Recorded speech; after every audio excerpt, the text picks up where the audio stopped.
share?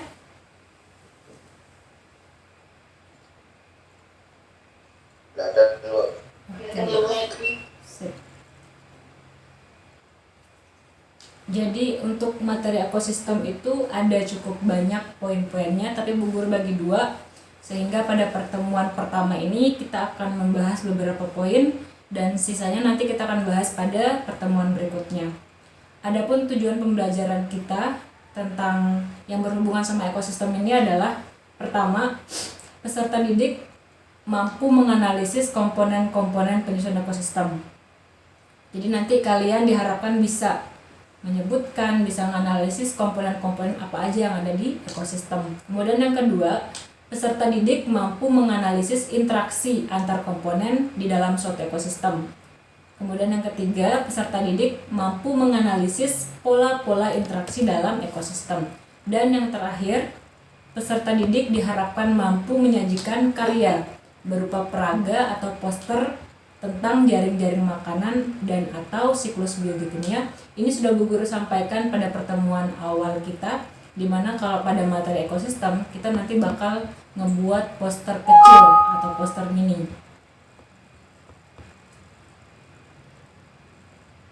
27 Juni. Next, nah materi kita untuk pertemuan pertama ini ada 4 materi.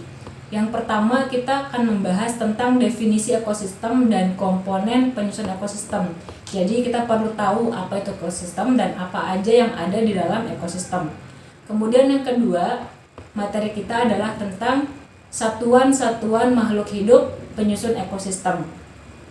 Kemudian yang ketiga, yaitu peran makhluk hidup dalam suatu ekosistem. Dan yang terakhir adalah tentang interaksi antar komponen dalam ekosistem. Nah, sekarang kita akan bahas satu persatu dulu. Oke, yang pertama, sebelum kita masuk ke komponen-komponen penyusun ekosistem, alangkah lebih baiknya kita tahu dulu apa itu ekosistem. Coba satu orang dulu dibaca. Arifa Mursyida, coba dibaca dulu apa itu ekosistem. Ekosistem adalah suatu sistem ekologi yang terbentuk akibat adanya hubungan timbal balik antara makhluk hidup dengan lingkungannya. Misalnya, hubungan antara komponen biotik atau makhluk hidup dengan komponen biotik lainnya, dan hubungan antara komponen biotik dengan komponen abiotik atau makhluk tak hidup. Jadi benar, ekosistem itu adalah suatu sistem ekologi yang terbentuk akibat adanya hubungan timbal balik antara makhluk hidup dengan lingkungannya. Jadi dia ada kaitannya sama ekologi.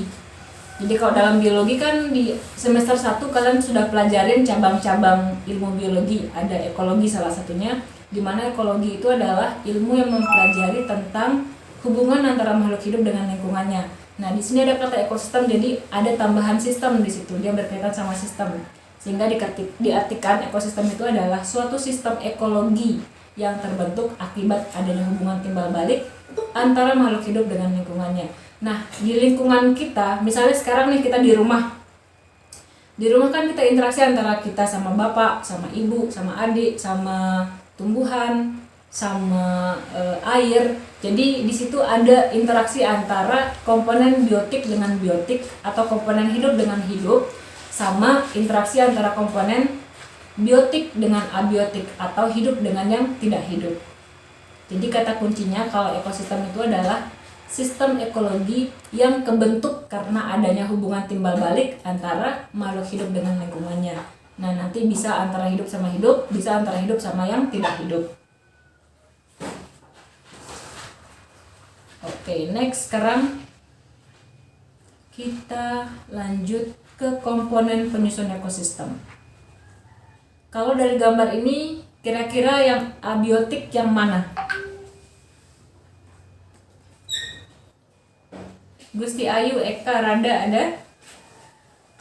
Iya, ada Bu Guru. Oke, coba Ayu, di gambar ini yang termasuk komponen abiotik itu yang mana aja? Batu. Oke, terus? Pasir, oke, sip. Atau tanah ya. Selain itu apa lagi? Kalau air, Bu Guru? Iya, termasuk air, apa lagi? Matahari? Iya, cahaya matahari. Nanti cahaya matahari ini akan mempengaruhi suhu sama kelembaban. Sehingga ada banyak sekali komponen abiotik. Jadi tadi yang disebutin sama Ayu ya, itu salah satu beberapa contoh dari komponen abiotik. Nah, kalau yang biotik di sini apa aja? Contohnya coba disebutkan. Alia Devika ada? Hadir, Bu. Oke, coba Alia yang mana aja komponen biotik di sini? Burung, Oke, terus? pohon, Iya, terus apa lagi?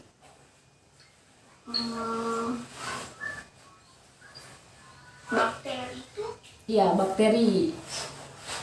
Kemudian ada lagi nggak selain itu? kanguru, Iya, betul. Jadi yang termasuk komponen biotik itu adalah semua makhluk hidup, baik itu bakteri, jamur, kemudian protista, fungi, tumbuhan ataupun hewan. Fungi sama jamur sama ya. Jadi bakteri, protista, jamur, tumbuhan, sama hewan dan manusia itu adalah makhluk hidup. Oke, next kita sekarang bahas yang komponen penyusun ekosistem. Masih berhubungan sama yang tadi. Jadi komponen penyusun ekosistem itu ada biotik sama ada abiotik. Nah, komponen abiotik itu adalah komponen fisik dan kimia yang mempengaruhi kehidupan organisme dalam suatu ekosistem. Contohnya yang abiotik ini adalah air, udara, cahaya matahari, kelembaban, suhu, angin, tanah, topografi, iklim, dan pH. Kira-kira ada nggak yang bisa nyebutin contohnya? Pentingnya komponen abiotik ini bagi makhluk hidup. Kan tadi di ekosistem kan dia berinteraksi kan antara komponen abiotik sama biotik. Nah, coba satu orang kasih contoh pentingnya komponen abiotik itu bagi manusia aja deh atau bagi tumbuhan boleh. saya, Bu. Berlangsung hidup biotik Oke, Dani dulu, coba Dani. atau Pentingnya komponen abiotik contohnya. Gimana sih pentingnya komponen abiotik itu bagi biotik misalnya pada manusia atau bagi tumbuhan atau hewan. Contoh yang kalau nggak ada biotiknya tidak hidup. Oke, contohnya misalnya Biotik itu memerlukan abiotik supaya keberlangsungan hidupnya. sip. Contohnya fotosintesis sinar Oke, matahari. ya. Jadi contohnya yang biotik itu misalnya tumbuhan ya. Tumbuhan butuh komponen abiotik seperti matahari untuk melakukan fotosintesis.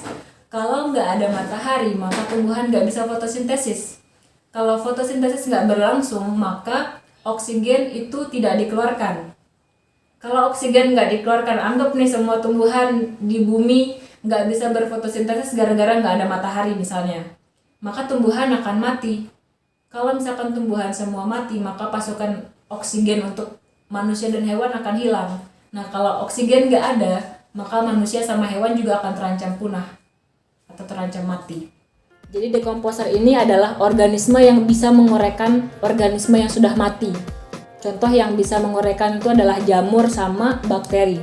Bisa kalian bayangkan nih, andai kata semua mayat manusia yang ada di bumi, misalnya mati nih manusia, nggak ada yang menguraikan misalnya ya, akan ada berapa banyak mayat yang tergeletak di bumi kalau nggak ada organisme pengurai ini.